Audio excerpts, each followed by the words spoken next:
तो हेलो दोस्तों, हर बार की तरह इस बार भी एक हॉरर मूवी लेके आया हूँ जो कि पहले से भी ज़्यादा इंटरेस्टिंग है। तो वीडियो को ज़रूर देखना।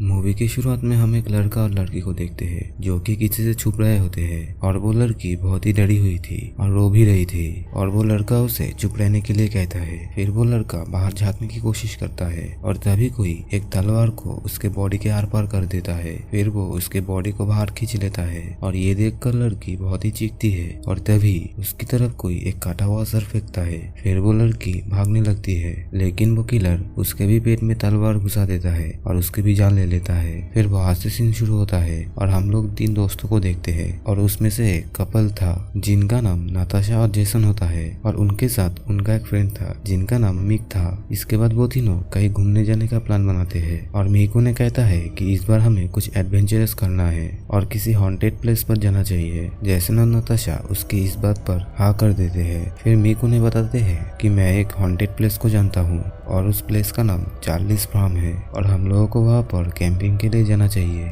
और क्योंकि वो जगह अब खाली है। फिर वो इस प्लेस की स्टोरी बताने लगती है कि वहाँ पर पहले एक फैमिली रहा करती थी जिन्होंने टाउन के लोगों को मार डाला था क्योंकि वो लोग कैनिबल थे। अब जेसन को ये सब बातें बहुत ही इंटरेस्टिंग लग रहा था और वो वहाँ पर जाने के लिए मान जाता है और नाताशा को उसकी फ्रेंड कॉल करके उन लोगों के साथ जाने के लिए कहता है। लेकिन अब जेसन मिक को ये बोलता है कि उस प्लेस के बारे में किसी को मत बोलना और नाताशा अब उसके दोस्त को कॉल करता है और उन लोगों के साथ जाने के लिए कहता है जिसका नाम की मिलिनी था और वो उनके साथ में जाने के लिए रेडी हो जाती है। लेकिन नाताशा को पूछने पर वो लोग नहीं बताते हैं कि वो लोग कहाँ जा रहे हैं। फिर कुछ देर के बाद में मिलिनी भी वहाँ पर आ जाती है और वो लोग कुछ बातें करने लगती है और मिक मिलिनी के साथ फ्लर्ट करने लगता है और फिर थोड़ी समय में वो लोग वहाँ पर जाने के लिए निकल पड़ते हैं। फिर अब उन्हें ट्रेवल करते करते 5 घंटे हो जाते हैं और नाताशा उन्हें थोड़ी देर कहीं पर रुकने के लिए कहती है और तभी रास्ते में उन्हें एक बार दिखाई देती है और वो लोग वहाँ पर कुछ देर का स्टॉप लेते हैं। फिर मिक वहाँ पर सबसे चार्लीज फार्म के बारे में पूछता है लेकिन इसके बारे में उसे कोई भी कुछ नहीं बताती है। फिर मिक एक बूढ़े आदमी से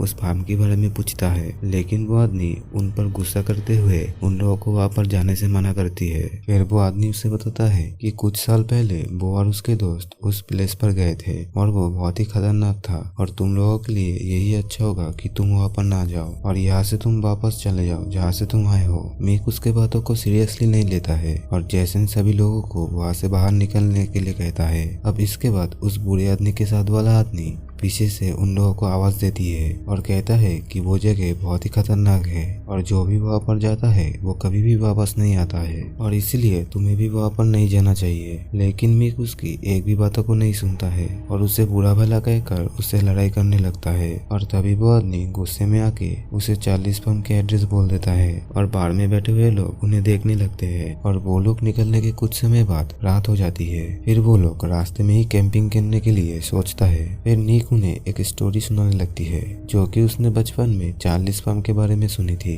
वो कहता है कि वहाँ पर एक आदमी था जिसका नाम जॉन विल्सन था और वो अपने वाइफ के साथ वहाँ पर रहता था और उनका एक बेटा भी था। उस बेटे का नाम था चार्ली और उसका बेटा 13 साल का था और उस घर के सारे लोग कैनिबल थे और वो लोग अपने फार्म में काम करने वाले लोगों को मार के खाया करता था और वो लोग बचे हुए लाश को कहीं छुपा दिया करते थे। अब अगले सीन में हम लोग जॉन विल्सन का घर देखते हैं जहाँ पर हम एक लड़की को पेट पर बंधे हुआ देखते हैं और वो बहुत ही बुरी हालत में थी। उसके पास चार्ली बैठ के खेल रहा था और उसको देखकर हंस रहा था। जॉन और उसके वाइफ ने उसके दोस्त को और उसके बॉयफ्रेंड को पहले ही मार दिया था और जब गांव के लोगों को इस बारे में पता चलता है तो वो लोग हथियार लेकर उनके घर पर पहुंचते हैं और घर पर पहुंचते ही जॉन उनसे बहस करने लगती है और तभी कोई गन चलाकर जॉन का सर उड़ा देता है और जॉन की वाइफ चार्ली को वहां से लेकर भाग जाती है। फिर मिक कहता है कि इसके बाद से ही चार्ली वहां से गायब हो गया था और आज तक किसी को भी वो कहीं पर नहीं दिखा। कुछ लोग कहते हैं कि वो मर गया है और कुछ लोग कहते हैं कि वो अभी भी जिंदा है और वो लोगों को मार रहा है। और तब नाताशा ये कहती है कि हमें इस जगह पर नहीं जाना चाहिए लेकिन जेसन उसकी नहीं सुनता है और मेलिनी को ये सब काफी ज्यादा इंटरेस्टिंग लगता है। वो कहती है कि वहाँ पर कोई प्रॉब्लम होगी तो हम लोग वहाँ से जल्दी निकल जाएंगे। फिर अगले दिन सभी लोग उस प्लेस पर जाने के लिए निकल पड़ते हैं लेकिन उन्हें वहाँ पर जाने का रास्ता नहीं पता था और तब जैसन और नताशा डॉनी को कॉल करके चार्ली स्पैम का रास्ता पता करने के लिए कहता है। डॉनी एक बॉक्सिंग चैंपियन था और वो उन्हें उस जगह पर जाने के लिए मना करती है, लेकिन जैसन उसे कहता है कि हम लोग वहाँ पर कुछ टाइम के लिए ही रुकेंगे और फिर वहाँ से चले जाएंगे। और फिर डॉनी उन्हें वहाँ का रास्ता बता देता है। इसके बाद वो लोग चार्ली स्पैम के गेट पर पहुँच जाते हैं, लेकिन उन लोगों से वो गेट नहीं खुलता है। फिर वो लोग अपने जीप को वहीं पर छोड़कर पैदल ही वहाँ से चलने लगते हैं। फिर काफी दूर चलने के बाद में उन्हें वो जगह मिल जाती है जहाँ पर जॉन की फैमिली रहा करती थी, और अंदर जाने के बाद वो लोग उन लोगों का घर देखने लगते हैं। फिर एक रूम में वो लोग उस बेड को देखते हैं जहाँ पर उस लड़की को बांध के रखा गया था और हर जगह उस लड़की का सूखा हुआ ब्लड था। अब इसे देखकर नताशा को बहुत ही अजीब लगता है। फिर मेलिनी को वहाँ पर एक टेडी बियर मिलता है और वो उसे अपने बैग में रख लेता है और अपने बैग से एक मार्कर निकाल के वॉल पर एक नोट लिखती है और साथ ही उन चारों का नाम लिखती है। और फिर मिकी उन लोगों को बताती है कि जॉन विल्सन के मारने के बाद टाउन वाले उनके घर में आती है और उन्हें वहाँ पर गंदी सी स्मेल आ रही होती है और उस बेड पर उस लड़की की लाश बंधी हुई थी जिसे कि कुछ ही देर पहले जॉन और उसकी वाइफ ने बेरहमी से मार दिया था। और वहाँ पर उन्हें और भी कई लाशें मिलती है जो कि हर जगह थी। फिर इसके बाद गांव के लोग जॉन की वाइफ और उसके बेटे को पकड़ने के लिए निकल पड़ते हैं और चार्ली की माँ चार्ली को एक जगह पर छुपा देती है और खुद उन लोगों के सामने आ जाती है। फिर वो लोग चार्ली की माँ को बहुत मारता है और उसे ये पूछता है कि क्या तुमने और भी किसी को छुपा रखा है। और फिर वो चार्ली के बारे में पूछता है, लेकिन वो कुछ नहीं बताती है। अब चार्ली का फेस बहुत ही ज्यादा डरावना था और वो अपनी माँ को मारता हुआ बहुत ही समय तक देखता रहता है,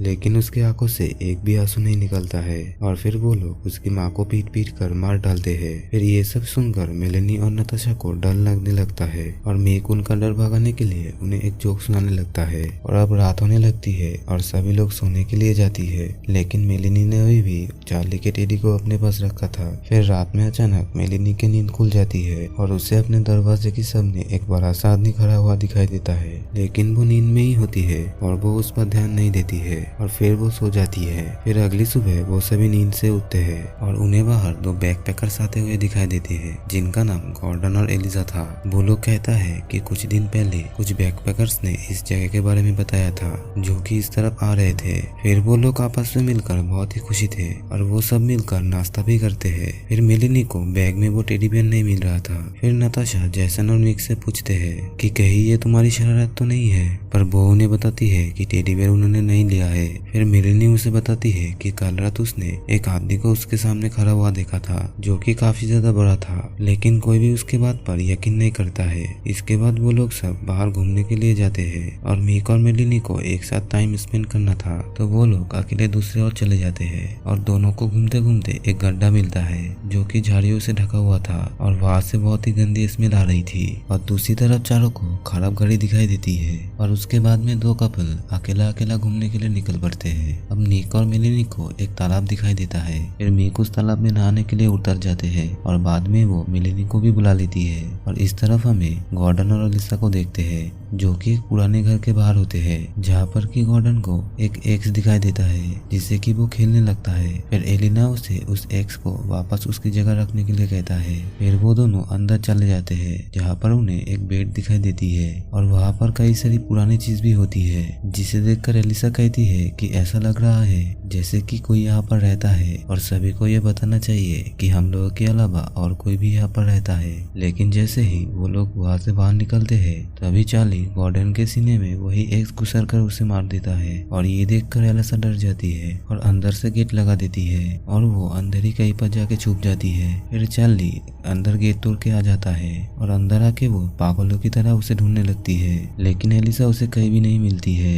फिर थोड़ी देर बाद एलिसा से एक आवाज निकल जाती है जिससे कि चार्ली समझ जाता है कि वो उस कंटेनर में छुपी हुई है। फिर तभी चार्ली उसको बाहर निकाल के ट्रक पे उसका सर मारता है जिसके कारण वो बेहोश हो चुका था। फिर इसके बाद उसे ट्रक के सामने लाता है और ट्रक के टायर को उसके सर पर चला देता है, लेकिन उससे भी एलिसा नहीं मरती है। फिर चार्ली उस ट्रक में उठकर जोर जोर से कूदने लगता है जिससे कि एलिसा का सर फट जाता है और वो वहीं पर ही मर जाती है। और ये सब देखकर चार्ली को बहुत ही ज्यादा खुशी मिलती है। फिर उसी तरफ मेलेनी और निक तालाब में नहा रहे होते हैं। फिर चार्ली उनके पास में आ जाता है जिसे कि मेलेनी मेलिनी देख लेता है और मेक उसके सामने बिना कपड़े के ही आ जाता है और उसे वहां से जाने के लिए कहता है। लेकिन चार्ली उसे देखकर हंसने लगता है और मेक को मेलिनी उससे थोड़ा दूर रहने के लिए बोलती है। लेकिन तभी चार्ली उसके तलवार से उसके प्राइवेट पार्ट को काट के उसके मुंह में घुसा देता है। अब वहाँ पर दर्द की वजह से मेक की वहाँ पर मौत हो जाती है और तभी हम चार्ली का भयानक चेहरा पहली बार देख पाते हैं।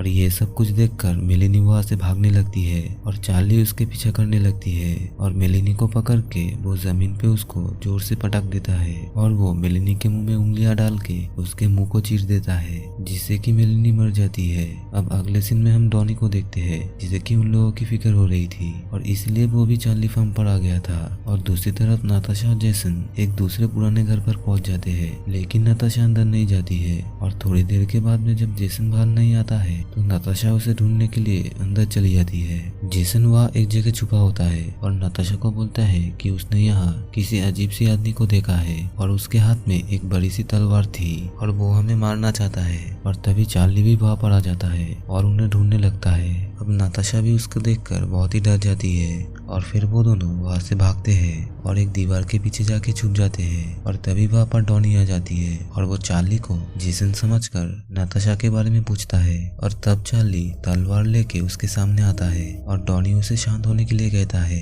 लेकिन चार्ली चिल्लाते हुए उस तलवार को दीवार की तरफ फेंक देता है और दोनों के बीच में काफी ज्यादा हाथापाई होती है और डॉनी के किसी भी वार का उस पर कोई भी नहीं असर होता है और चार्ली डॉनी का गले का मांस फाड़ने लगता है और तभी जेसन पीछे से आके उस पर वार करता है। लेकिन तब तक चार्ली डॉनी के गला चीर के उसको मार डाला था और अब अकेला ही जेसन चार्ली के सामने था और चार्ली उसे पीछे से पकड़कर एक चाकू से उसका गला काट देता है, जिसमें कि अब नाताशा कुछ भी नहीं कर पाता है। फिर नाताशा वहां से भागने लगती है। फिर चार्ली उसके पीछे आता है और नाताशा उससे बचने के लिए एक कार में बैठ जाती है। फिर चार्ली कार के गिलास को तोड़ने लगता है। फिर अगले सीन में जब नाताशा को होश आता है तो वो देखती है तो वो लकड़ी से बने हुए एक बॉक्स में बंद होता है, जिसे कि नाताशा तोड़ के वहां से बाहर आता है और आगे चलते हुए उसे बहुत सी सड़ी हुई लाशें मिलती है और उसका टेडी बियर भी वहां पर था और ये शायद वही गड्ढा था जिसे कि मीक और मेलिनी देखा था। फिर वही नाताशा को बाहर निकलने के लिए एक सीढ़ी मिलता है जिस पर वो चढ़ने वाली होती है। लेकिन तभी वहां पर चार्ली आ जाती है, जिससे कि छुप के नाताशा एक कोने में बैठ जाती है। चार्ली उसे नहीं देख पाती है और तभी नाताशा